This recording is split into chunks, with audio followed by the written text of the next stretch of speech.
ის ბიზნესმენები, რომლებსაც აქამდე ვიცნობდით ქართული ოცნების მხარდამჭერებად, ვეღარ მალავენ უკვე იმას, რომ ეკონომიკა დგას რეალური საფრთხეების წინაშე და შესაბამისად ყობახიძესაც დახურულ კარს მიღმა 4 საათიან შეხვედრაზე მოუწია, რომ მოესმინა ამ ბიზნესმენებისთვისაც პირველების ინფორმაციით ყობახიძეს არათანმიმდევრული და არაკომპეტენტური უწოდა ივანიშვილთან დაახლოებულმა ერთ-ერთმა ბიზნესმენმა და მას სთხოვდნენ ეს ბიზნესმენები პასუხს რატომ გამოიწვია მისმა გადაწყვეტილებებმა სრული ქაოსი ქვეყანაში. ასევე პირველების ინფორმაციით შეხვედრაზე, რომელზეც ძირითადად ყობახიძეს ჰყავდა მიწვეული ის ხალხი, ვინც ქართული ოცნების რეჟიმის მხარეს დგება, ისმოდა ყვირილიც მაშინ, როდესაც თავისუფალი ბიზნესის წარმომადგენლებმა დააყენეს მოთხოვნა გზა შესთავაზეს ყობახიძეს, რაც არის დეესკალაციისთვის, ეს არის პატიმრების გათავისუფლება და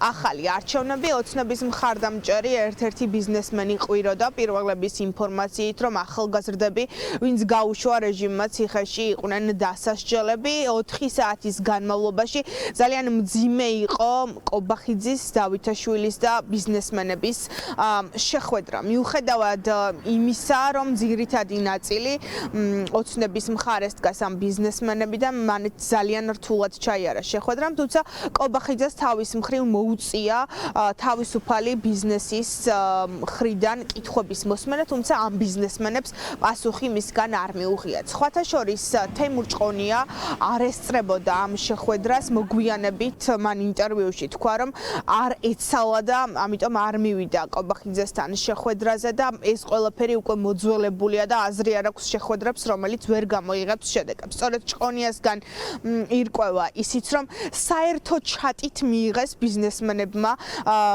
მესიჯი და მიწვევა ყობახიძესთან შეხვედრაზე. დღეს უკვე რა საკითხი დგას? თავისუფალი ბიზნესი ამბობს, რომ უშინაარსო შეხვედრებს არანაირი აზრი არ აქვს და მხოლოდ იმ შემთხვევაში შეიძლება შედგეს დამატებით ყობახიძესთან შეხვედრა, თუ მართლაც მოისმენენ რაიმე ხედვას და გზას და რეალურ პასუხებს რა ელის ქართულ ეკონომიკას.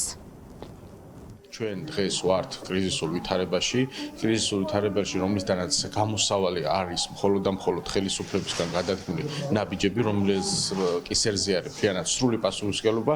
შესაბამისად, მათ უნდა იმოქმედონ არა შეხვედრებით, არა განცხადებებით, არამედ ნაბიჯებით, რომ არ ჩამოვსვიდეთ დასავლეთს, რომ არ ვიყოთ იზოლაციაში. გარკვეულ ბიზნესმენებში პოულობს იმ მხარდამჭერებს, რომელიც ეხლა ამ გარკვეულ ეტაპზე ჭირდება და ჩემი წარმოდგენით ეს ბიზნესმენები არც კი იყვნენ. ისინი იყვნენ მოლარეები რა. ამ ხულებს იწერდნენ ამ თავის პატრონებთან, ეს იყო და სულ. დაძაბულობაა ქვეყანაში და პრობლემებია და ასეთ იზოლაციაში ყოფნა არ შეიძლება. იზოლაციაში როგორც ქვეყანაში, ისე საზღვარგარეთ. ამიტომ შეხვედრისთვის მე ზოგადად წინააღმდეგი ვარ. იმიტომ არსებობს ბიზნესის სერვიული გამოწვევები, რადგან გვინდა რომ პასუხები მივიღოთ.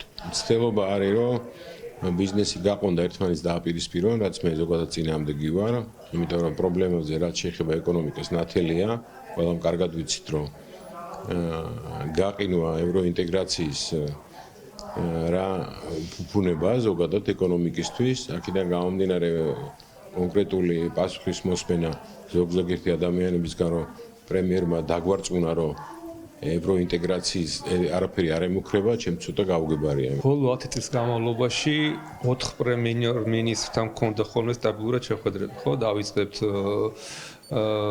კვირიკაშვილი, იყო მერე ბახტაძე, გახარია.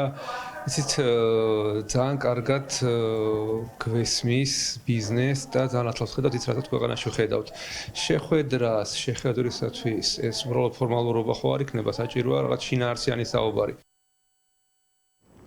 2 დღის წინ შედგა მთავრობის ადმინისტრაციაში შეხვედრა 4 საათის განმავლობაში. ყობახიძე ერთ ოთახში იჯდა იმ ბიზნესმენებთან ერთად, ვინც მიდის რეჟიმის წინააღმდეგ და მოთხოვნებს აყენებს დეესკალაციისთვის და იმ ბიზნესთან ერთად პირისპირ, რომელიც მუდმივად დუმილის რეჟიმშია და ივანიშვილის რეჟიმის მხარეს ამჯობინებს ხოლმე ყოველ შემთხვევაში საჯაროდ, რადგან როგორც ირკვევა, უკვე შეხვედრაზე ყობახიძემ მიიღო ამ ბიზნესისგანაც შესაბამისი პასუხები.